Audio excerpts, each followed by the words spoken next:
Este es un podcast de Editorial Adverbio. Hola, bienvenidos. Buenos días, buenas tardes, buenas noches, dependiendo de cuándo y a qué hora escuchen este podcast.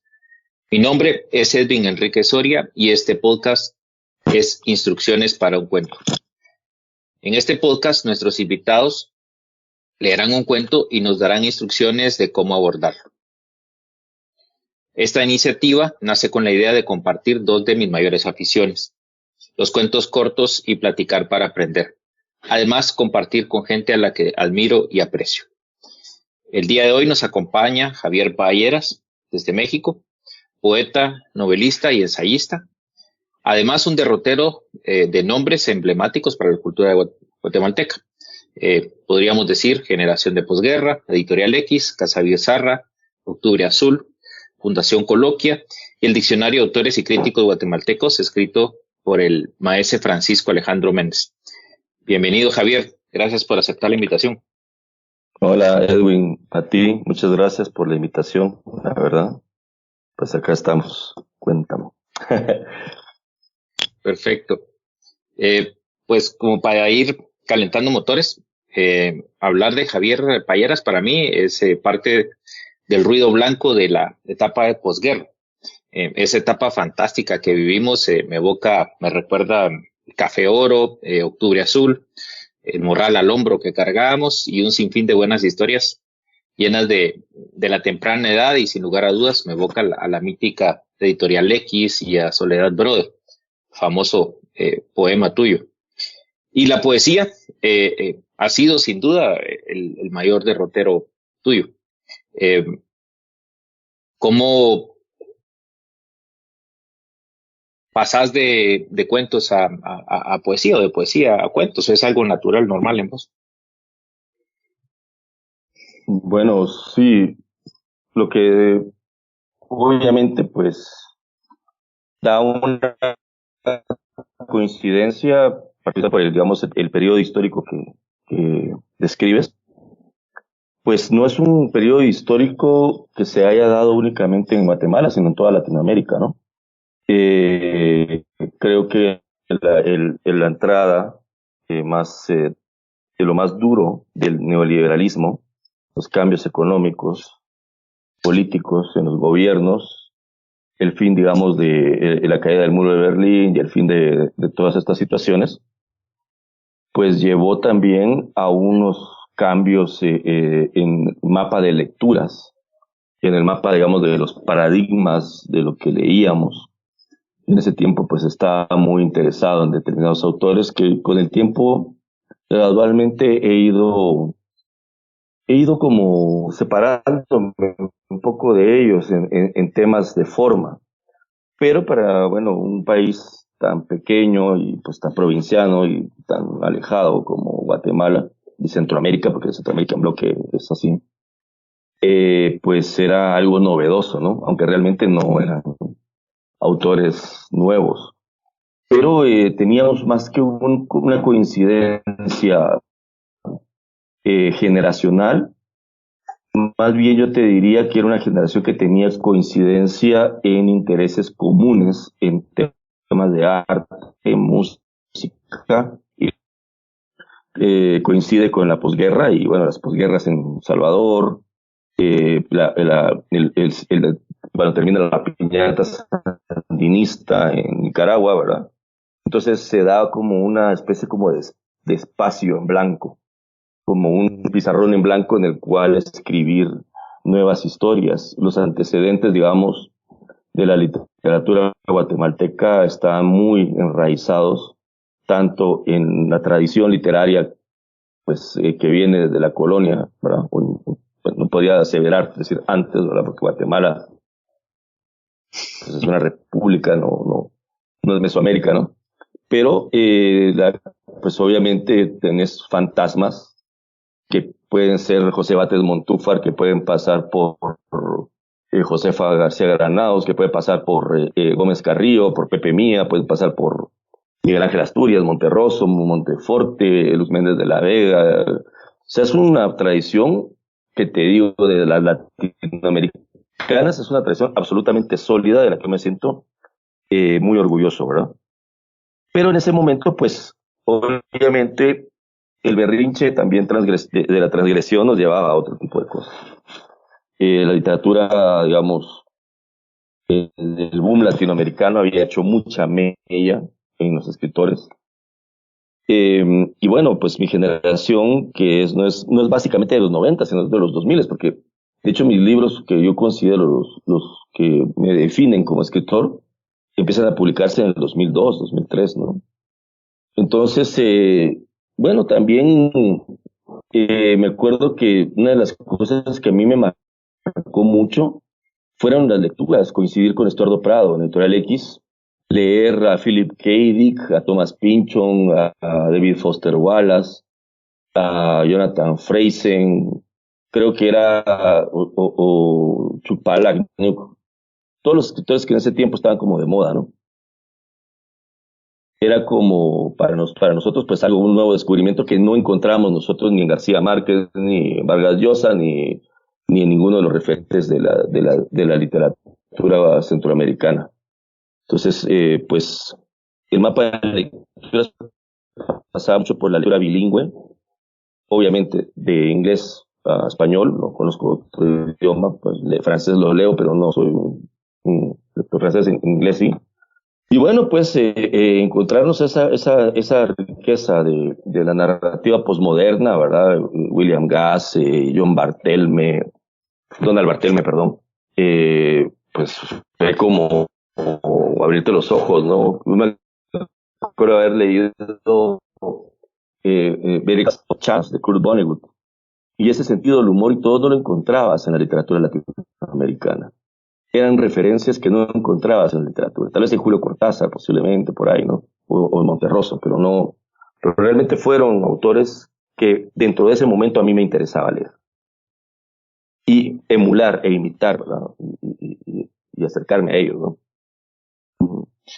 Sí, y se siente realmente en lo que pues, he leído tuyo y en ese derrotero de esa búsqueda. Se agradece bastante. También se agradece que pues por Instagram te mandé un mensaje y aceptaste a esto que estamos haciendo hoy y me mandaste un cuento tuyo y quizás querrás presentarlo antes de leerlo. Se llama Lu. Bueno, sí, es un cuento muy duro. Yo soy una persona rehabilitada de las adicciones y del alcoholismo. Algo que no hablo pues abiertamente, pero pues lo sufrí en carne propia, todos estos temas muy difíciles. No sé si decirte, pero gracias a Dios pues ya creo que estoy limpio de todo esto. Y este es un cuento que narra precisamente lo que sucede dentro de una sobredosis, ¿verdad? Lo que sería una especie de ¿cómo se llama esto? Trombosis que se da en los pulmones por tanta inhalar cocaína, ¿no? Entonces la experiencia es una experiencia bastante dolorosa. Dejo el misterio si es autobiográfica. Creo que se va a entender mucho de lo que digo en el texto.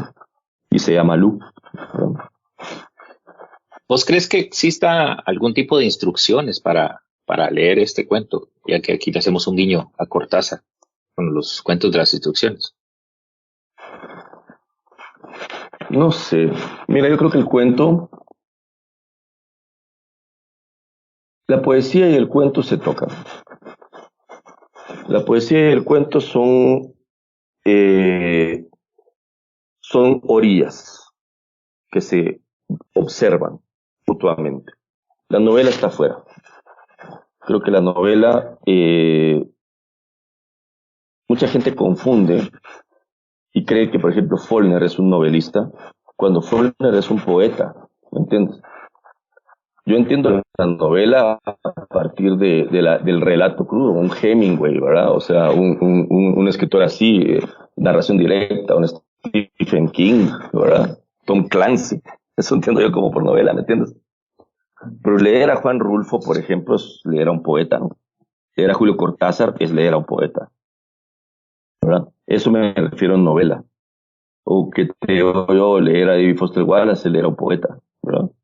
Y un poeta y un ensayo, pues un poeta ensayista, ¿no? Pero la novela se ha querido circunscribir siempre como una referencia. O sea, Madame Bovary, yo la leí en español, la leí en inglés, pero obviamente su prosa es absolutamente poética. Dostoyevsky es descarnado, poético. Tal vez una novela sería más Tolstoy, ¿no? La Guerra de la Paz o algo así. Pero el cuento es un lindero y una orilla que se observa con la poesía.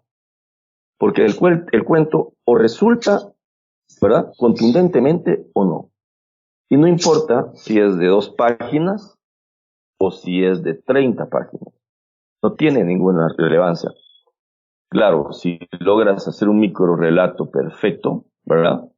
Creo que, pues, es algo muy difícil. Yo creo que los únicos que lograron esa perfección serían las culturas antiguas, los chinos, ¿verdad? Pusilín, ¿verdad? Por ejemplo, o los relatos persas, las mil y una noches, ¿verdad? Eh, Ahí creo que está la perfección del relato breve, ¿verdad? O sea, el relato breve es una de las cosas más difíciles. Creo que el libro más hermoso que he leído, que contiene estos relatos breves, es la antología del cuento fantástico de Borges, donde él agarra desde las tradiciones más antiguas, mete a Chesterton, mete bueno, a los ingleses que le encantaban tanto, mete fragmentos de las mil y una noches, también ¿cómo se llama? El libro de los seres imaginarios. Tiene fragmentos bellísimos describiendo mitologías antiguas. Ahí creo que se da la perfección del relato breve, ¿verdad? Ahí creo que es donde está una perfección insuperable, ¿verdad? Luego, pues, estos lectores como Borges, como Arriola, como Monterroso, pues quizá con mayor fortuna, posiblemente Borges, se acerca al relato breve en su forma clásica de una manera un poco más concreta y más diáfana, más perfecta, ¿no? Arriola también, ¿verdad? Y bueno, también Monterroso no lo hace mal. Entonces, el relato breve requiere una concentración de sentido que solo la poesía puede alcanzar. Entonces, yo sí defiendo la idea de que el cuento es lo más cercano al poema, ¿verdad? Obviamente no utiliza las figuras literarias del poema como se conciben dentro de la academia, ¿verdad? Retóricanos y demás cosas, pero sí acude al momento poético exacto en el que se ilumina todo, ¿no? O sea, sí tiene una especie de éxtasis. Una novela puede tener muchos éxtasis en su recorrido, sobre todo una novela poética. O sea, pienso en Mientras agonizo de Faulkner, ¿no? Que es una belleza la novela, ¿verdad? Una familia va cargando el cadáver de la madre y el ataúd se va deshaciendo en el camino y el cadáver se va pudriendo, ¿no? Tiene varios clímax, lo que lo define como un poema la novela. Mientras que, por ejemplo,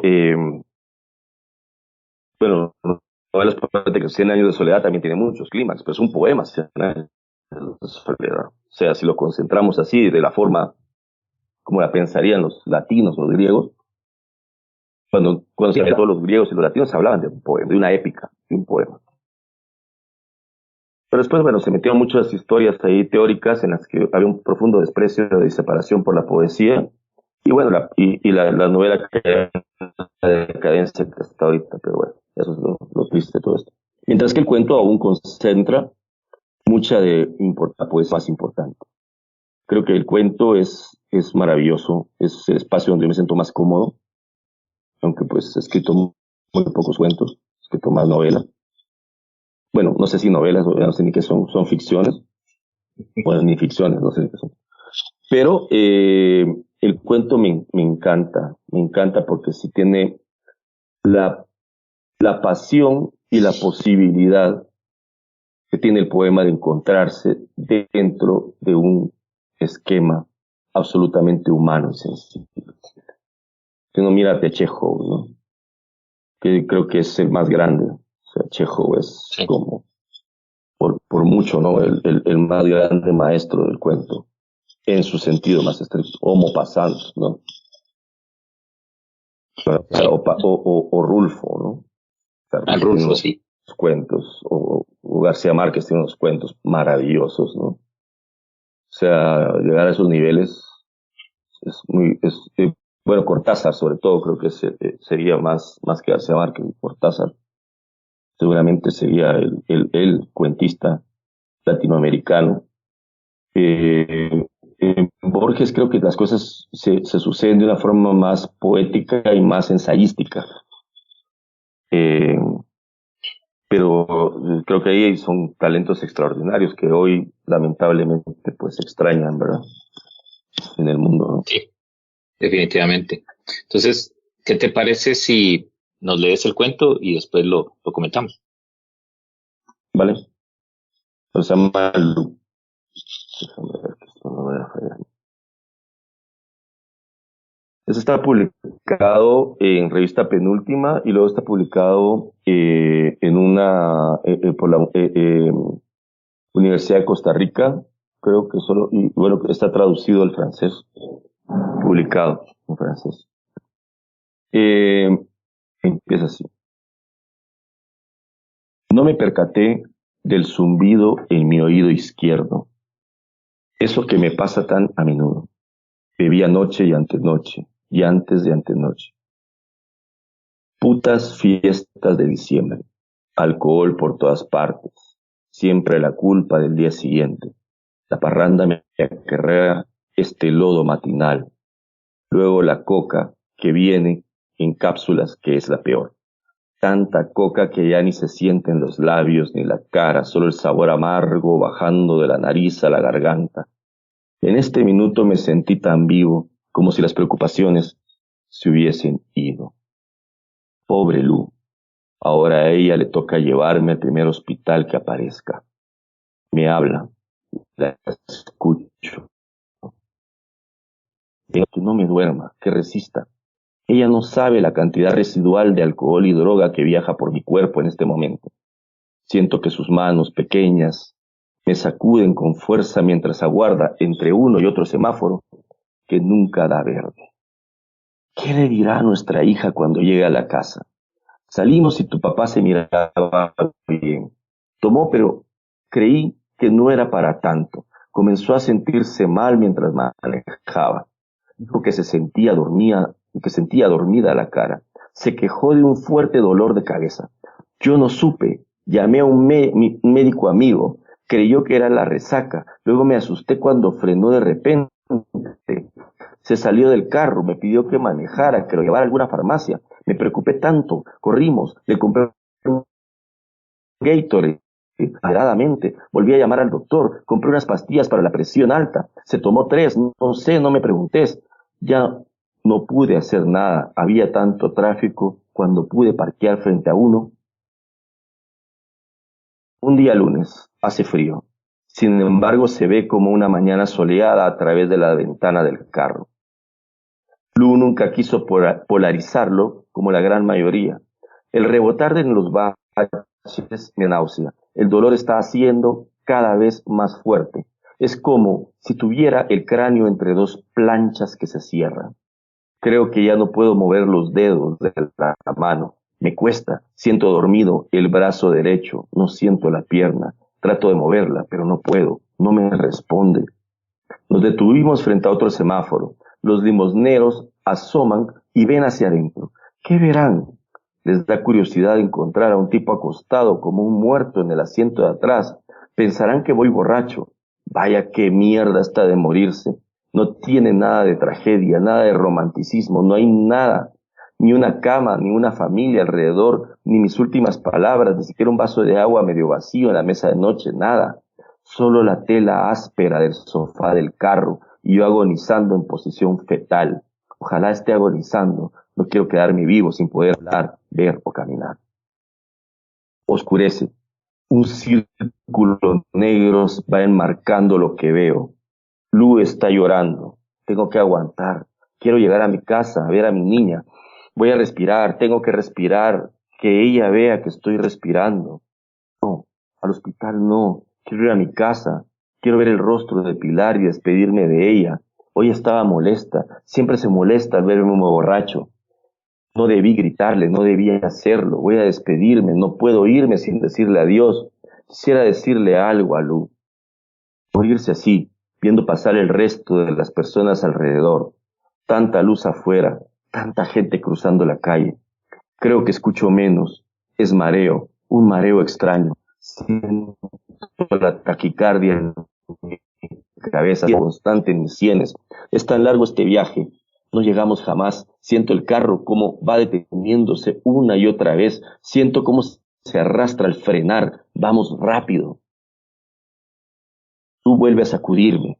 ¿Cómo puede controlarse? ¿Cómo hace para no beber tanto? Era una fiesta de amigos. Todo tan calmo, tan común. Poner música, comer, tomar unas botellas de vino y reírse de chistes particulares. Es en la tercera botella de vino cuando cobra fuerza el deseo de seguir bebiendo. Debí irme. Salió Pony y su esposa. Era la hora de salir, de irme. ¿Cuánto bebimos? Creo que nos acabamos el vino, el ron, el whisky, todo ese extraño trago dulce que llevó Lluvia a su novio argentino. Luego, la vieja escapada, volver a mi casa, sacar más plata. Pili escuchó el carro y se despertó. Comenzó a llorar. Uno ve lo que tiene enfrente y no entiende por qué la gente no está como uno. Levanté la voz. Lester me dijo que me calmara, pero ella no le hacía caso. ¿Qué podía hacer? El padre es padre, aunque llegue borracho a las 2 de la mañana a sacar el dinero del pago del teléfono para comprar 8 cápsulas de perico. Luego acelerar por todo el periférico, hallar aquel punto donde venden coca toda la noche, tocar la puerta, saludar a Nato, el dueño, encontrarme caras conocidas, Fantasma, Tito y Cuba. Lester Scauto se quedó esperándome con el carro encendido. Yo soy el almirante, el que dirige el barco de esta fiesta. Caen las 8 pepas de la peor coca del mundo en mi mano. Pago con 3 billetes de 100. Guardo la mierda en la bolsa del pantalón y salgo. Entro al carro. Nos vamos por la avenida de Elena. Pasamos viendo los pick-ups de la policía que siempre están cerca de los puntos de droga. Los polis los cuidan. Ellos no quieren molestar a los clientes del comisario. ¿Qué sería de las autoridades de la policía sin el negocio de la coca al menudeo en la ciudad de Guatemala? En 2 inhalaciones se acabó la primera cápsula. Me entusiasmó ver la euforia que tomó a Lester luego de jalar perico. Todos los dolores desaparecieron. Se fueron las responsabilidades, las culpas. ¿Cuándo pasé de ser un fiestero a convertirme en un padre de familia con tarjetas de crédito al tope, un hombre de familia con responsabilidades celosas, un padre de familia de una niña maravillosa y una esposa inteligente, un neurótico que sale a darse en la madre desde los viernes hasta el domingo, mediodía, entre cuarentones adictos a ser jóvenes? Pero ya no somos jóvenes. Gustavo se estrelló en el Boulevard Los Próceres y quedó sin poder caminar. Esa noche me salvé. No pude llegar al concierto. Lu tuvo que trabajar hasta tarde en la empresa. Viejos rinocerontes divorciados que conocimos a nuestras mujeres en la universidad y que las dejamos y que volvimos con ellas. Una mafia de gente que esconde su dolor. ¿Pero de qué habría servido pensar? La muerte. Este recorrido largo, estas calles en el desierto. Sube la taquicardia, sé que no voy a llegar a tiempo, siento que son horas lo que apenas son minutos transcurridos. Estoy seguro que aún falta mucho, el tráfico maldito de lunes. Lu está lejos, ¿verdad que estás herida? Siempre tus heridas expuestas conmigo, pero aún así decidiste borrar el tiempo, hacer caso omiso a las infidelidades, al dolor, decidiste aceptar este resorte de amor y codependencia que te hice vivir. Adelanto este final. Ya no quiero esperar, no puedo mover un solo músculo, estoy adormecido, un punto de luz en medio de la total oscuridad, un tragaluz que apenas absorbe el destello de un día que se ve luminoso. Aquí mi cabeza se cierra, el dolor es continuo. Anoche cuando volví, Lu ya estaba bebida. No me di cuenta de mi estado, ni siquiera cuando mi tartamudeo se mezcló con el tic-tac de la quijada mordiéndome los labios, el amargo en las fosas de mi nariz, la tos, completamente inmóvil. Pero por demás voy a quedarme quieto. Todo va a pasar. Tú y Pili, ellas también van a pasar. Y para ellas yo también voy a pasar. Pondré mis párpados en caída libre. Se acaba tanto. Estoy solo. Extraño. Siento que llegamos a un lugar. Siento que me levantan. Siento que me sacan de atrás del carro. Siento brazos alrededor de mis piernas. Siento mucho frío, pero me voy. Quiero abrir los ojos. Ese es el rostro de Lu. Lu. Bueno, Fantástico. ese fue el cuento. Buenísimo, gracias por la lectura. De primera mano, no sé por qué me recuerda a Bukowski, pero al final es tan capitalino, tan guatemalteco, ¿verdad vos? Y pues las frases iniciales que dan la sentencia de todo me parecieron muy atinadas, eso de putas fiestas de diciembre. Y luego hay un dejo de acción mezclado con la necesidad de salir del círculo, que también me agradó bastante. La frase, quizás una de las primeras frases que me llamó bastante la atención, es ese: no hay una cama ni familia alrededor de mis últimas palabras, ni siquiera un vaso de agua medio vacío en la mesita de noche, nada, solo la tela áspera del sofá del carro y yo agonizando en posición fetal. Me da cierta sensación de una necesidad de morir al lado de los propios, ¿verdad vos? Y que si se queda en el carro, el sentido más pragmático no sería un buen final y no sería lo que podría ser correcto o lo que se busca normalmente. ¿Cómo interpretas esto? ¿Cómo lo viste vos? Bueno, lo de Bukowski es un halago, pero realmente creo que Bukowski es un escritor muy optimista, ¿sabes? Creo que Bukowski, yo lo adoro porque es el escritor de la clase obrera. Políticamente incorrecto, borrachín, lo que tú quieras, pero sus cuentos, aunque son tristes, él busca siempre ser optimista, ¿verdad? O sea, sus cuentos son muy vitales. A diferencia, por ejemplo, de la literatura francesa, donde todo es dolor y existencialismo y tristeza, aunque la gente esté bien. En Bukowski todo es desempleo, despidos, traumas infantiles con el padre. Yo creo que es un gran poeta y ahí en él se resume muy bien eso de ser poeta y ser narrador, ¿no? Es un gran escritor estigmatizado, mal leído, mal entendido, creo. Es uno de los grandes escritores. Yo siento como que este cuento estaría más cerca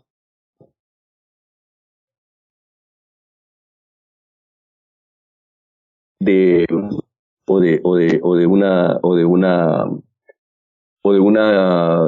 escritora eh, como Virginia Woolf. Claro, no me va a poner de esos pesos pesados, ¿no? Porque esto es un diálogo interior, ¿verdad? Sí. En Bukowski no hay experimentación nunca. Esto es un diálogo interior como lo podrías leer en Las Olas, ¿verdad? En Flush o cualquier otro de Villero. Pero en sí es un cuento triste, muy triste, eh, que por ejemplo lo podrías leer bueno, en Guatemala quizá Luis de León, para que son experiencias como muy vitales, muy de la vida. Claro, el trasfondo es el último hálito de una persona que está muriendo, ¿no? De drogas.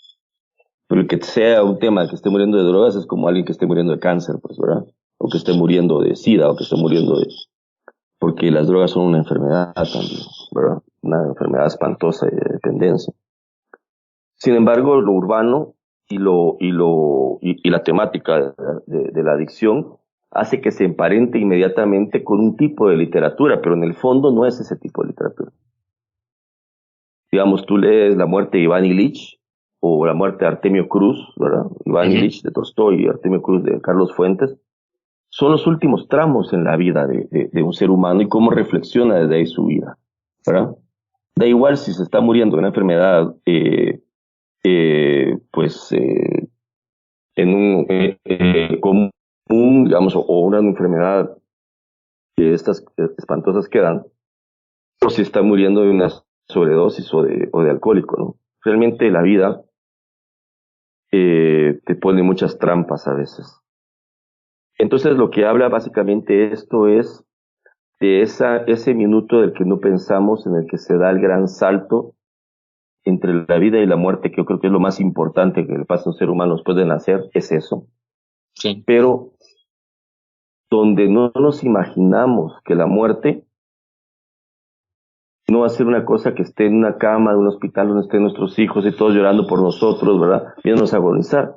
La muerte la puedes encontrar en un terreno baldío, en un carro, chocando un carro, en un avión, en la parte de atrás de un carro, ¿verdad?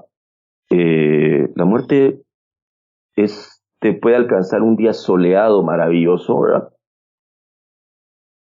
Te puede alcanzar un día domingo, un día sábado, un día laboral, ¿verdad? Entonces, uno se apaga como se apagan las cosas, los seres. Eso puede suceder en el día menos esperado de tu vida, ¿verdad? O sea, de pronto se te va todo. Recuerdo una película, yo creo que Tres Bienes Vigilados. No estoy seguro qué películas, trato de hacer memoria. Donde van a fusilar a unos operadores de la Resistencia. No me acuerdo qué películas.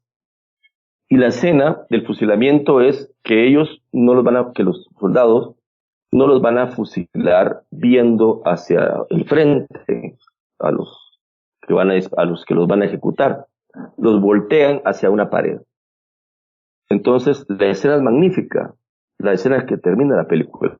Porque está viendo la pared y lo único que se ve es una araña que va subiendo en la pared y una rajadura, ¿verdad? Y ¡pum! ¿Verdad? Se dispara y se acaba la vida. Y lo último que viste fue una rajadura en una pared sucia con una araña. No hubo nada epifánico, nada maravilloso, nada.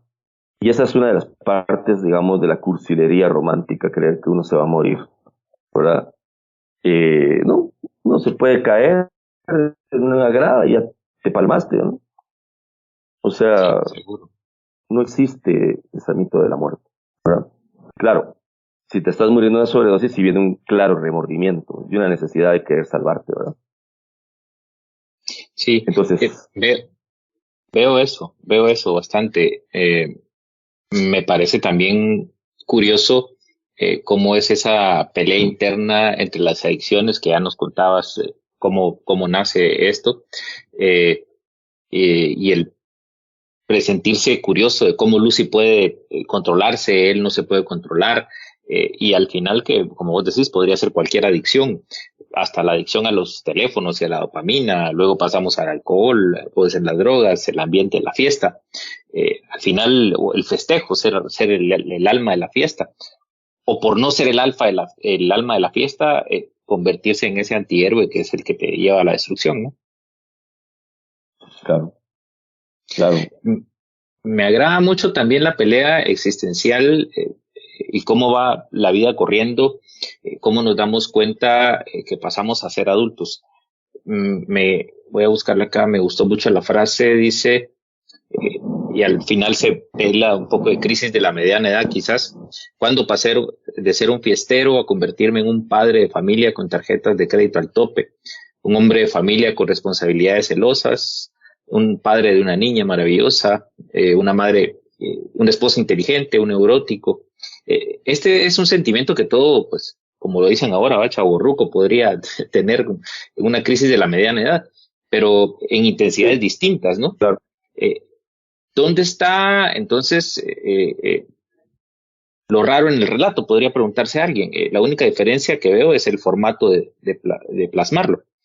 Me recuerda, no sé, a Bunbury en una de sus canciones, de cuando dice, porque las cosas cambian y cuidado que nos vigilan, la policía de lo correcto, y las buenas costumbres de hoy. Y me sale eso porque en algún momento por chat me comentabas de que quizás si estaba bien o no leer esto porque la policía de lo correcto podría aparecer.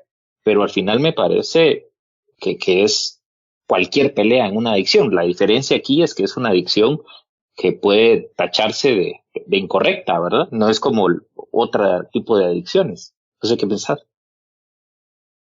Bueno, vivimos una época obscuramente hipócrita, ¿no? O sea, extremadamente hipócrita. Es una especie de neocatecismo, ¿verdad? Donde la gente quiere ver en escritores beatos, santos, como que si las mismas personas que abanderaran estos movimientos no fueran personas incorrectas también, dentro de determinadas posturas, espacios, y subvenciones que reciben, ¿verdad? Obviamente acaparan la atención a través de censurar o modificar los relatos para que sean más incluyentes, pero en realidad ese no es su interés es protagonizar, sin tratar de esforzarse mucho en, digamos, en transformar paradigmas de la literatura o paradigmas estéticos o trabajar su forma, ¿verdad? Y hay de aquel que cuestione esto y critique la mediocridad de sus productos. Pero bueno, eso es otro motivo. Este relato habla de una situación muy compleja. Evidentemente es un relato que tiene toda la complejidad de la estructura de machista, eh, de la mujer que aguanta, que está, ¿verdad? Que el hombre, obviamente mi interés tampoco es hacer cuentos moralizantes, me da náusea los cuentos morales y todo este tema, ¿no? Lo que quiere es plasmar también el lado humano de las personas. Cuando tú lees, por ejemplo, Memorias del subsuelo de Dostoyevsky, él escribe lo que observa en San Petersburgo, ¿verdad? No se oculta ni trata de esconder ningún sentimiento, o cuando lees, mejor aún, El jugador de Dostoyevsky, ¿no? Donde el personaje lo terminas odiando porque dices, ¿cómo alguien no puede controlar su adicción al juego que sabe que lo está destruyendo? ¿Verdad? No son cuentos morales, no son relatos que busquen una moraleja, sino que muestran a los seres humanos tal como son. Así como lo concibió Aristóteles, ¿verdad? Hace miles de años, la tragedia muestra a los seres humanos como deberían ser, y la comedia los muestra como son, nos dice la poética de Aristóteles.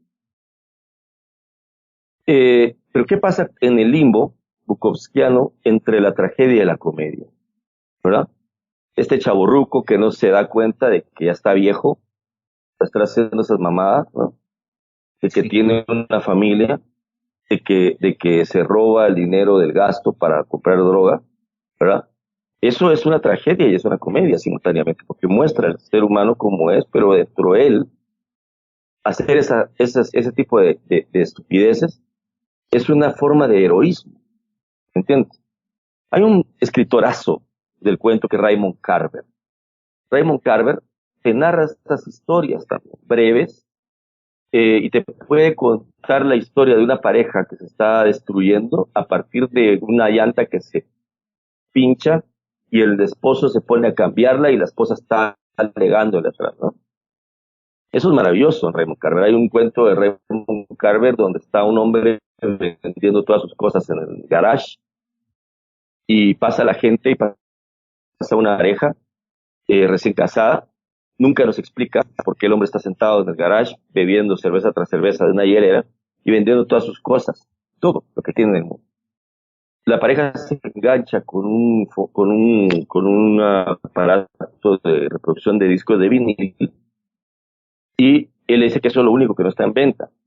Pero les dice, se los regalo únicamente si ustedes bailan una canción juntos de un disco que voy a poner. No nos cuenta qué fue lo que pasó a ese hombre, qué fue lo que sucedió antes, no nos cuenta qué sucedió después, no nos cuenta los motivos. Pero uno intuye que ese baile que él va a ver es una profunda melancolía hacia alguien que perdió, ¿verdad? Y que él perdió, pues, la fuerza de vivir, ¿no?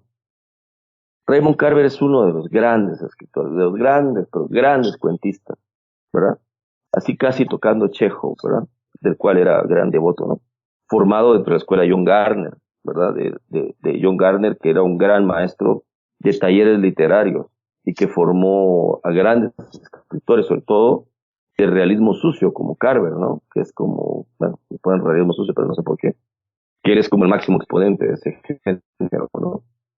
Pero también, pues obviamente, el relato requiere humanidad. Y para que un relato sea humano, debe doler, ¿verdad? Debe tener mal aliento, ¿me entiendes? O sea, Si lo que quieres es escribir un relato humano, si quieres escribir un relato fantástico, pues son otro tipo de herramientas, ¿no? Son otras reglas. O sea, otras reglas. Y obviamente pues se afincan más en la psicología más profunda, en Jung, el sueño, los símbolos. El relato fantástico es maravilloso por eso, ¿verdad? Pero yo siento que para escribir un relato fantástico se necesita ser muy erudito, ¿no? Entonces que a mí no me alcanza ponerme un traje de ese tamaño, ¿no? Pero sí, el origen de las cosas a mí me gusta mucho, y cuando hablamos de lo propio, si vamos al origen de lo propio, es algo que te apropias, de algo que querés hacer tuyo. En ese orden de ideas, lo apropiado, pensaríamos, podría ser algo que yo quiera hacer y que me salga a mí, no algo que sea propio para alguien más, pero en fin, puede ser eso. Eh, ¿Qué podría ser natural en mí como para desmitificar las cosas y que a mí me gustara un tipo de literatura descarnada, así como lo que nos leíste o como lo que platicabas? Porque mucha gente puede pensar de que como a mí me gusta ese tipo de literatura, pues soy alguien perdido, pero no precisamente. ¿Vos qué crees? ¿Dónde está la línea entre lo propio eh, de leer este tipo de relatos? Bueno, a ver, digamos que tú tienes unos $50. Te acabas de mudar a un apartamento.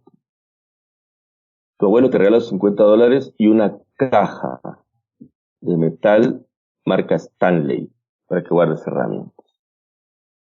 ¿Qué compras? Digamos que tienes que Destornilladores. comprarte tus herramientas para vivir solo. ¿Qué es lo primero que compras? Pues destornilladores ¿Cuáles son las quizás que como necesitas? para poder colocar Destornillador, ajá. cuadros, ¿verdad? Quizás un ¿Qué martillo como tipo de para destornillador? ver, Exacto. Phillips, sí, uno de hoja, ¿verdad? Uno de Ajá. castigadera, ¿verdad? Cosas Un martillo, dijiste, elementales, ¿no? sí, martillo, quizás una llave, un juego de Un llaves, alguien, alicate. ponete, ¿verdad? Es un alicate, una corta alambre, cosas básicas, como decirlo. Sí, Bueno, pues un escritor tiene su caja de herramientas. Y su caja de herramientas son dos. La primera es la experiencia de vida y la otra es la experiencia intelectual. La experiencia de vida te marca porque es lo que tú vives en el transcurso de tu existencia, de lo que tú sabes hablar. Acuérdate de lo que decía Mark Twain, escribe de lo que sabes. Tu experiencia de vida te dice, esto es algo que me sucedió a mí y esto es lo que yo quiero escribir.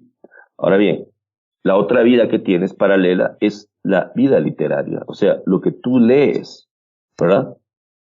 Un escritor realmente debe leer lo que le sirve, ¿verdad? Entonces, si tú vienes, yo tengo 5 años y puedo hablar de cómo son las cárceles en Centroamérica. Entonces tú vienes y me dices, ¿cómo yo quisiera escribir sobre mi experiencia en la cárcel? Entonces, tienes que leer libros que te narren esa experiencia, ¿verdad? Entonces tú agarras y lees, por ejemplo, Humillados y Ofendidos de Dostoyevsky, o lees Solo a Medianoche de Arthur Koestler, o lees Papillón, o lees estas novelas, estos relatos que hablan sobre las cárceles, ¿no? Quieres entender un poco esa lógica. Entonces tú haces y sacas tus herramientas, ¿verdad? Entonces así como tú vas y dices, y vas a una ferretería, ¿no? Y dices, necesito un tornillo, necesito un resaltador de pared, necesito un metro. Entonces tú vienes y dices, quiero contar una historia de estar preso, ¿ok? ¿Quiénes son los autores que me pueden conmover? ¿A quiénes puedo imitar? ¿Ah? Entonces, obviamente, Dostoyevsky es el más grande, ¿no? En todo. Luego tienes que te digo, Kessler, tienes Estrella Distante, Roberto Bolaño, qué sé yo, ¿verdad? Novelas que hablan sobre las casas, sobre la vida en prisión.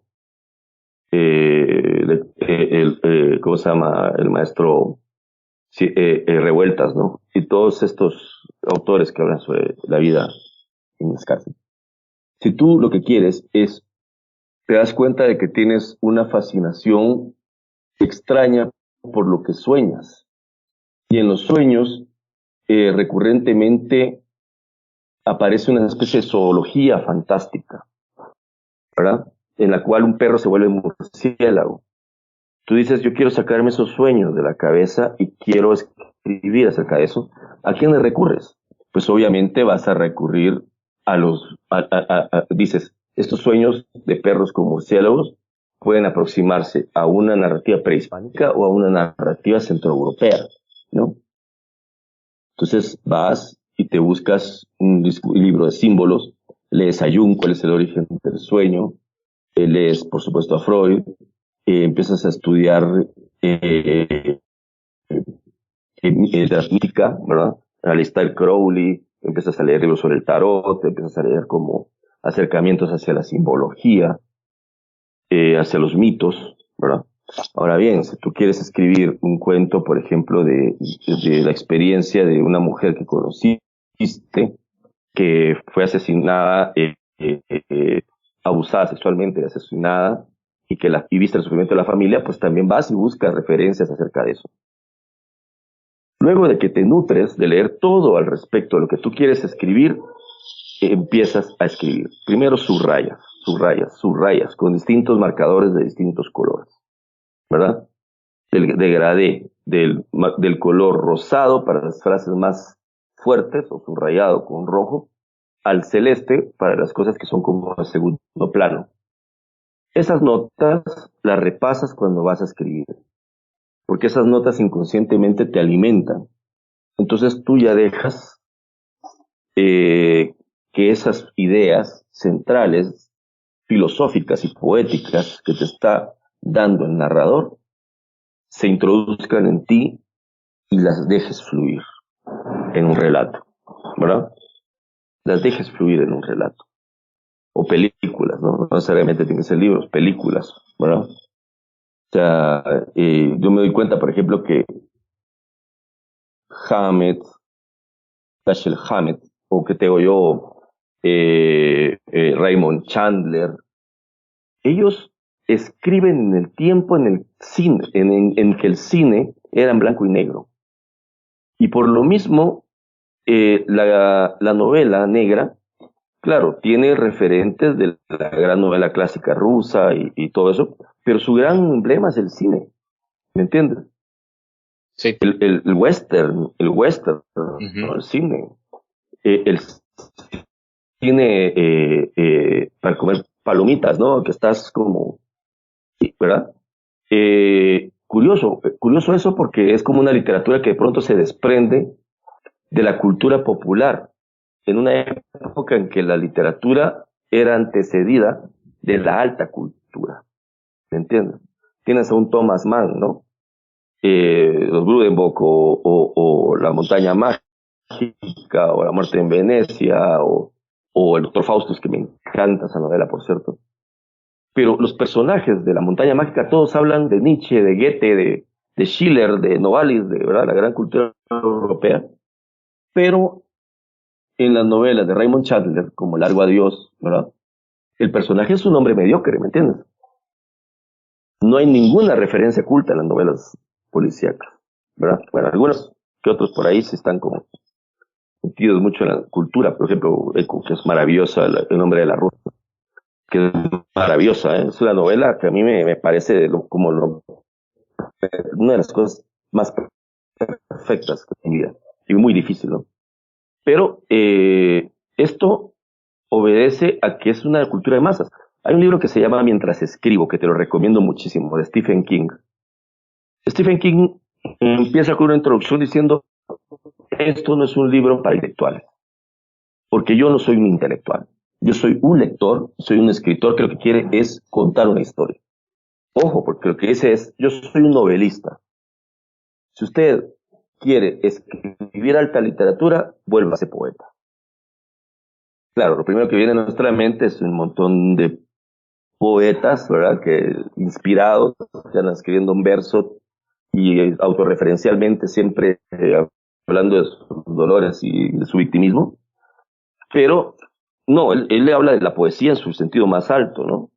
Sea Wallace Stevens, Rapound, Marianne Moore, Sylvia Plath, ¿verdad? O en la novela, la poesía de la novela, como la de Juan Rulfo, como la de Faulkner, que tanto he mencionado, como Bonetti. Esa es novela en un nivel alto, pero la novela popular es Agatha Christie, es Stephen King, es Clive Barker, es, qué sé yo, Tom Clancy, John le Carré. Eso es la novela. Es algo popular. O sea, la poesía, la novela, que en tono poético es alta cultura. Pero la novela realmente su raigambre es como la de una serie de televisión. Cuenta una historia. Ahora, el cuento, y reitero lo que te decía al inicio, el cuento es un poema. Es una orilla que visita el poema. Sus motivos son tan perfectos, tan estrictos como los de un buen poema, ¿verdad? Bueno, es difícil ahora, pues, está tan desacreditada la pobre poesía, ¿verdad? Todo el mundo la publica en Instagram y demás, que ya no tenemos ni siquiera una visión clara de la verdadera poesía, pero bueno, ¿qué vamos a hacer? Sí, y esto me recuerda, y tal vez esto parecerá un derrotero un poco caótico, pero vamos hablando conforme las ideas asaltan.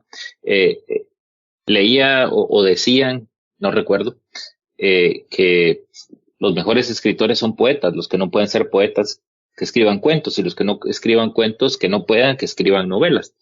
Y vos que has trascendido entre los tres, sin embargo, veo en este cuento frases con un sentido, a mi gusto, muy poéticas. Por ejemplo, viejos rinocerontes divorciados, una mafia de gente que esconde su dolor. Tengo otra por ahí subrayada, se me pierde. Pero al final son imágenes fuertes que normalmente van a estar transmitidas más en un poema. Pero me nace la idea, y veo lo tenés claro, de que al final la poesía se toca con el cuento. Entonces, veo ahí el trabajo o la impronta tuya en ese sentido. ¿Qué me puedes decir de eso? Sí, de hecho tengo acá, mira, este es un gran escritor olvidado, se llama Francisco Umbral, que lo compré aquí en México porque ya nadie lo lee, ni siquiera en España lo recuerdan, ¿no? Esta es una novela, pero no es una novela. Fíjate. La habitación era cuadrada o rectangular u oblonga, o quizá fuese oblongamente rectangular, oblongamente cuadrada, rectangularmente ovalada, elípticamente cuadrada, no sé. ¿Quién sabe? La habitación quizá era cada día una forma, cada tarde una noche, cada lluvia el azul de sus paredes, que descendía como un lento desangramiento atardecido, como una humedad del tiempo más que el aire, como un llanto en las cenefas o una respiración de los espejos. Fíjate, es una novela, pues, ¿va? O sea, esto es un poema, ¿verdad? Una novela sería como Stephen King. De repente, ¿qué te digo yo? Michael encendió el carro y se dio cuenta, y sin darse cuenta retrocedió, no se dio cuenta. A ver, Michael enciende el vehículo, vibra el motor, retrocede sin darse cuenta que el triciclo de su hijo estaba atrás. Cuando él desciende del carro y ve los retazos de su hijo tirados en un charco de sangre, entra en un estado de confusión y locura. No sabía llorar. Bueno, ahí tienes un relato, ¿verdad? Directo, seco, un lenguaje directo, por lo regular omnipresente. Muy difícil que haya una historia, una novela poética que sea omnipresente. Las novelas, por lo regular, que tienen esa condensación de poesía, son en primera persona, ¿verdad? Donde el narrador solo siente y percibe lo humano, pero no puede saber lo que sienten los demás, ¿verdad? Lees una novela magnífica como Que te oigo las palabras de Jean-Paul Sartre, ¿no? O lees El extranjero de Albert Camus, que es una de las cosas más maravillosas que uno puede leer en la vida, ¿no? Entonces, lo poético está muy lejos de lo que entendemos como poesía hoy en día. Lo poético está en estos riesgos que algunos escritores están tomando al respecto de la narración. O sea, yo para contar una historia, mejor hago una serie de Netflix, pues. ¿Entiendes? O sea, pero lo que yo quiero es de alguna manera jugar con el lenguaje, pues tengo que meterme a escribir literatura impresa en papel, ¿verdad? Pero para contar una historia, como si fuera una historia de Wattpad, mejor pongo la televisión, pues, ¿verdad? O sea, realmente, y esto te lo digo de todo corazón, Edwin, la historia no es importante, el tema no es importante, la forma lo es todo. Yo ahora, y se lo comentaba a uno de mis mejores amigos en el mundo, Juan, estoy acá en su casa, ahora disfruto tantos novelistas que yo jamás pensé que iba a leer en mi vida, ¿no? Por ejemplo, leer Umbral, bueno, eso es un caso, pero por ejemplo, agarro un libro de Azorín y me parece tan hermoso el idioma castellano, ¿verdad? Y me importa una mierda lo que sea la historia, ¿me entiendes? Puede que sea lo más cursiliento que pueda haber en el mundo, ¿verdad? O Pérez Galdós, ¿verdad? Que pueden ser como lugares comunes incluso, pero me fascina la manera en que tratan el idioma, las redacciones exactas, las oraciones. Entonces yo subrayo y digo, bueno, el sujeto, el predicado, la manera como manejan los adverbios, los complementos, la manera como sustantivizan, ¿no? Cómo manejan los gerundios. Eso para mí ahora es fundamental porque vengo de una tradición donde la idea era transgredir la expresión a través del barbarismo. Yo soy de lo que se llamaría la generación Macondo, ¿no? Mac-Hondo. O sea, la generación, bueno, que, digamos, en Guatemala tendría su inicio con Rodrigo Rey Rosa, ¿verdad? Donde los relatos son urbanos, ¿verdad? Con el tiempo me doy cuenta de que muchos de los escritores que eran maravillosos exponentes de esta movida de los años 2000, 90 o 90, 2000, pues ya nadie se acuerda de ellos, nadie se acuerda de Fuguet, ¿verdad? Nadie se acuerda no sé, de todos los que estaban ahí, ¿no? O sea, Alan Pauls, pues, aunque es un muy buen escritor, pues solo la Argentina lo leen ya, o algunas cosas. Mientras que los escritores que se alejaron de estas insignias, como César Aira, cada día va cobrando más y más notoriedad como escritor cuando era un marginal, ¿verdad? Él no salió gritando que era el heredero de García Márquez, ¿verdad? Entonces estos escritores que en su momento fueron premios Alfaguara, premios Planeta, premios aquí, premios allá, pues ahora pasas aquí por Gandhi y están las ventas de Salos. Y bueno, no debería reírme de algo tan trágico, ¿verdad?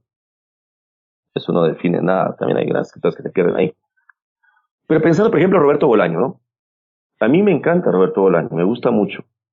Pero lamentablemente Roberto Bolaño terminó siendo leído y celebrado por sus propios personajes. ¿Me entiendes? Los que yo veo que leen a Roberto Bolaño y lo glorifican son los detectives salvajes que andan por todos para los países de Latinoamérica, ¿no? Wannabes, gente que quiere ser, ¿verdad? Entre la destrucción bohemia y el pensamiento poco central, poco claro, que al final Bolaño, como una especie de recurso perverso, se ensaña contra ellos en los detectives salvajes, ¿no? ¿Verdad? Te decía que como para ir aterrizando, ya que estabas hablando de todo esto, de Macondo y demás, me suena a que en determinado momento, pues García Márquez creó Macondo. Yo, si me dicen Javier Payeras, no puedo dejar de pensar en Soledad Brother. Y ahora que leo este de Lu, pues es como que una situación similar. Para vos tenés un lugar, o tiene ese lugar tiene un nombre, o al final es Guatemala, o si creaste tu literatura que está generada a raíz de un lugar en especial. Bueno, sí, la empecé ahí. La ciudad de Guatemala era ese infierno, como Comala o como Macondo, ¿no? Eh, o Santa María o Yognapetagua, no sé más lo de Follner, ¿no? Porque al fin y al cabo ahí no tienes, en Guatemala no tienes que, es un país que, bueno, es una ciudad que no tienes que esmerarte mucho para que el absurdo esté en todas partes, ¿no? O sea, y tiene razón García Márquez, en Macondo está todo, pero es ahí en la Cataca, ¿no? En la ciudad de Guatemala está todo también. Entonces, Días Amarillos, Ruido de Fondo, Limbo, están ahí. Sin embargo, ahorita estoy en un gran dilema porque desde hace un año más o menos estoy tratando de cambiar absolutamente todos mis temas. Deseo renovarme absolutamente en lo que escribo. Entonces estoy acudiendo mucho a volver a mi formación filosófica. Disfruto mucho escribiendo sobre arte, sobre ensayo. Eso es lo que me está dando como un espacio ahorita literario importante, porque no hay escritores escribiendo sobre arte, ¿sabes? Siempre hay curadores o críticos de arte. Sí. Pero cuando tú agarras y lees a Baudelaire, lees a Oscar Wilde, el artista como crítico, maravilloso libro, te lo recomiendo. Lees a Cardosa y Aragón, lees a Octavio Paz, hablando por todo lo alto, lees a Goethe, hablando sobre arte. Te da una ambición muy grande de llegar a tener, aunque sea un poquito de ese espacio literario relacionado con el arte. Escribir sobre cine, escribir sobre pintura, escribir sobre escultura, escribir sobre el arte experimental, escribir sobre graffiti, escribir sobre música.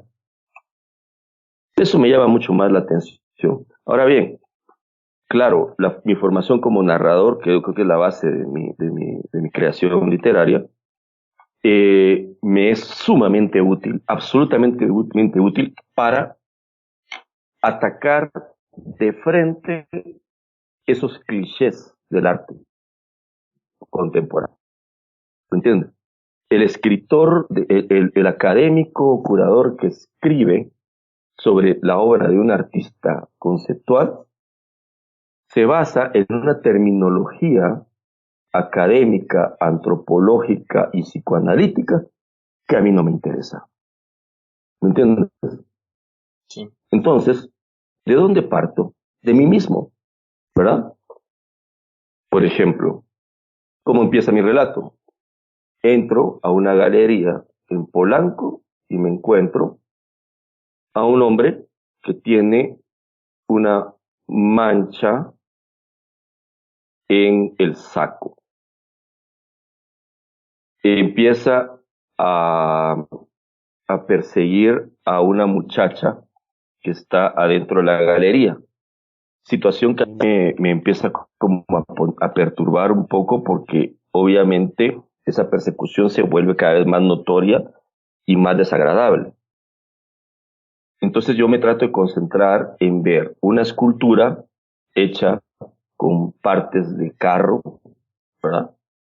Y me doy cuenta que de pronto se aproxima el galerista y me dice, ¿qué te parece la obra? Yo le digo, pues me parece muy interesante la mezcla que está haciendo. Ah, bueno, te voy a presentar al artista. Y es el hombre que estaba viendo que estaba persiguiendo a la muchacha, ¿no? Entonces, abordar desde ahí la crítica de la obra es lo que me interesa. Porque al fin y al cabo, me gusta escribir sobre arte, pero a la vez contar una historia, articular un ensayo y ensamblar poesía. Como se hace una hamburguesa, ¿me entiendes? ¿Verdad?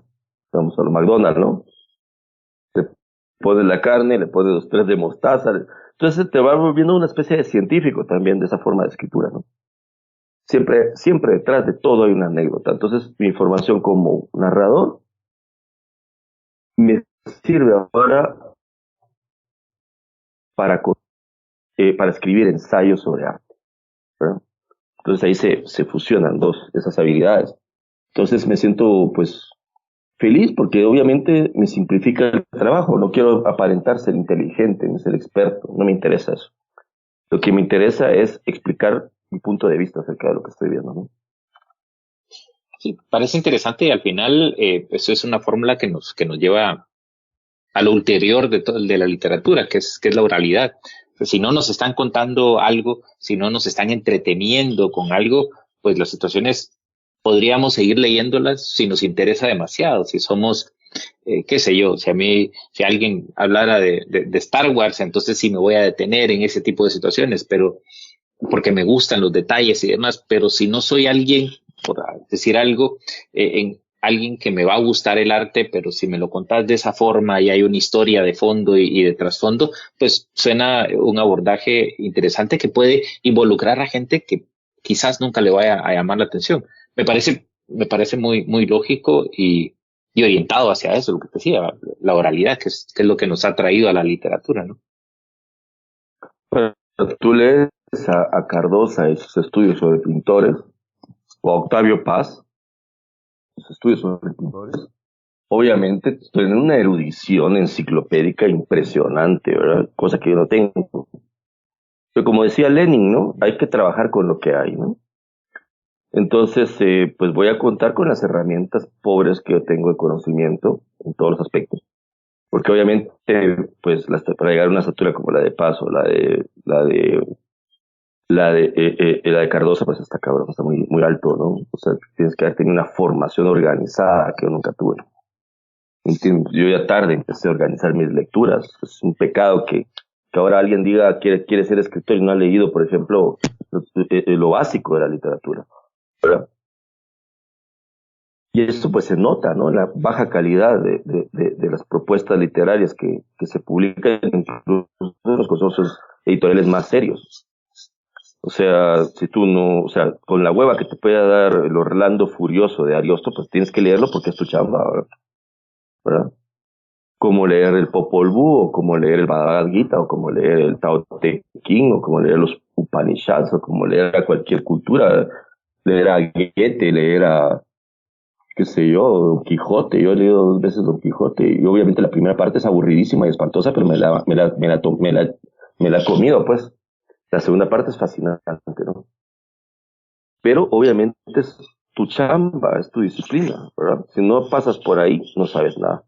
Me da risa que, por ejemplo, alguien te hable de métrica y te veas que tus poemas no tienen métrica, no tienen, es verso libre, así como, yo le digo, bueno, ¿hablas latín? ¿Hablas griego? No. Entonces, ¿por qué me hablas de métrica?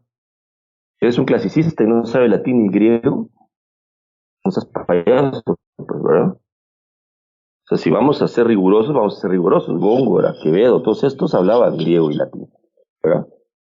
Entonces, lo que me cabe a mí es la espontaneidad de Walt Whitman, que además era un poeta muy culto, extremadamente culto, anti, digamos, Poe, que Poe era tan esteticista. Pero Walt Whitman hablaba de lo que vivía, ¿me entiendes? Sus notas diarias, las volvía poemas. No había una pretensión intelectualoide en Walt Whitman, nunca. Hablaba de lo que sentía, de lo que vivía. Me mencionas Soledad Brother. Bueno, en ese momento de mi vida era lo que yo sentía, ¿me entiendes? Y lo que va a perdurar va a ser la sinceridad, no la pretensión. El querer pulir y pulir tus poemas para que sean los grandes poemas, o sea, la poesía más intelectual. Hay unos payasos que meten a Heidegger, que no lo entienden, pues, ¿verdad? Solo por meter la cita, ¿me entiendes? O sea, o cualquier autor que le suene por ahí la flauta, que debe meterlo porque es algo que pretenciosamente los va a acercar a un público más culto. Pero si lo que dices es vacuo, va a ser vacuo lo que escriba, ¿verdad? Sí, hay un contrato inherente tanto en toda la literatura, pues, porque en el momento en que empiezas a leer algo, pues haces un contrato con quien te va a leer, y el lector hace un contrato con el escritor de que, bueno, en este momento tenemos un marco teórico en cual vamos a ver qué me presentas y vamos a ver qué puedo yo sentir, pero sí, lo que decís es muy importante. O sea, si no hay sinceridad en lo que estás haciendo, si lo que estás es pretendiendo, pues eso es vacío.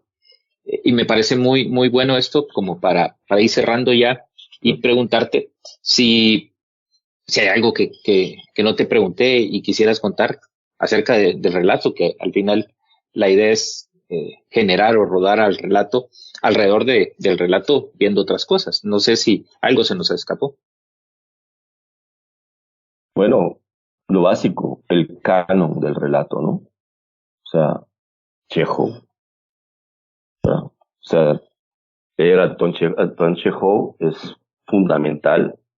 Leer a Maupassant es fundamental para entender el cuento.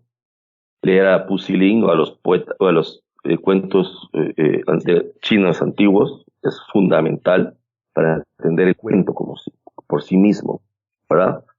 Eh, leer, por ejemplo, ya que hablas de cuento, que es un género muy antiguo, esta antología del cuento fantástico de Borges te hace un mapa maravilloso del relato breve y del cuento en sí mismo. Bueno, obviamente los cuentos magníficos de Estados Unidos, donde se perfeccionó tanto el relato, los cuentos fundamentales de Hemingway, ¿verdad? Los asesinos, es uno de los relatos más perfectos que hay. A ver, Bukowski tiene unos cuentos maravillosos también, muy lindos. En cuestión de la literatura escrita por mujeres, Leonora Carrington, me encantan los cuentos de Leonora Carrington. Buenísimo. Virginia Woolf tiene unos cuentos maravillosos, pues ya hablé un poco de mi devoción por ella. Lo que dice Spector no sé si me interese o me guste, no le he dado tal vez tanto chance como para poder tener mi opinión sobre ella. Lucía Berling, es magnífica cuentista. Y bueno, ahí tienes como un canon de cuento que en sí mismo es sumamente importante. Fíjate que en Guatemala me gustan mucho los cuentos de Ana María Rodas, ¿sabes? Bueno, uh-huh. Me gustan los cuentos de Ana María Rodas, que ha sido como muy admirada como poeta, pero tiene unos cuentos sumamente interesantes, ¿verdad? Vania Vargas, aunque Vania me gusta más como poeta, para ser honesto, mucho más. Pero ahí creo que está para mí lo que me gustaría, digamos, de mi país como cuentistas. No sé, de mi generación me he dedicado mucho como a escribir sobre escritores de mi generación, estoy un poco desactualizado. Eduardo Juárez, me gustan mucho sus cuentos. Rodrigo, pues aparte de que son un amigo, es alguien que yo admiro mucho. Rodrigo es alguien que me gusta mucho cómo escribe y bueno, ha sido alguien que es importante en mi información, en mi vida también. Rodrigo Rey Rosa, ¿verdad? Rodrigo Fuentes, me gustan también sus relatos. Entonces ahí hay chicha, ¿no? Hay chicha. Y Centroamérica, bueno, Sergio Ramírez tiene un par de cuentos que realmente son fulminantes, ¿verdad? Muy buenos, maravillosos. Es un gran escritor. Bueno, no se me viene a la mente otro, Salarrué, ¿no? Eh, bueno, Luis Chávez en Costa Rica también es poeta, pero tiene una vena de narrador. Ah, bueno, Guillermo Barquero, magnífico. Guillermo Barquero es un escritor magnífico, ¿no? Entonces, hay mucha, digamos, referencia. En la Latinoamérica actual, no sé, leo muy poco de lo que está pasando actualmente en la literatura. La verdad me da mucha hueva, ¿sabes? Siento que hay demasiada... Hay que esperar que el tiempo despeje las certezas, ¿verdad? Y que sobreviva darwinianamente lo que valga la pena. Si algo, una línea sobrevive mía, sería más feliz que nada, ¿no? Una línea, ¿verdad? Un verso que sobreviva mío es suficiente. Pero no hay que dejarnos llegar por las novedades. Realmente nada es nuevo, ¿verdad? Con el tiempo vamos a ver qué de todo esto que se está dando en la literatura va a quedar. Porque ahorita no tenemos críticos literarios, tenemos publicistas, ¿verdad? casi todos españoles, argentinos, mexicanos. Pero bueno, es gente que escribe para los grupos editoriales que publican, ¿no? Y las academias norteamericanas, pues agarran lo que encuentran en el Walmart, ¿verdad? Les empieza a sonar una autora y bueno, pero al final todo eso se lo lleva al viento. Lo que va a quedar va a ser lo que realmente sea escrito con honestidad, claridad y con oficio. Aunque haya sido publicado por una editorial de lo más marginal en un pueblito recóndito de Dominicana, si eso es lo que vale la pena, pues va a sobrevivir al paso del tiempo. El tiempo arma la antología, decía Borges, ¿no? Sí, Y es sí. cierto. El tiempo es el único que tiene la capacidad para hacer la antología. Muy positivo eso. Y hablando del tiempo, vamos cerrando. Te agradezco mucho la oportunidad, eh, haber llegado a coincidir en estos tiempos. Pues invitadísimos a escuchar, a seguir escuchando, a leer la obra de Javier. Y te agradezco nuevamente el haber participado. Un abrazo. Abrazo, Edwin. Y a ti, gracias. Chao. Un abrazo. Nos vemos, pues. Un abrazo.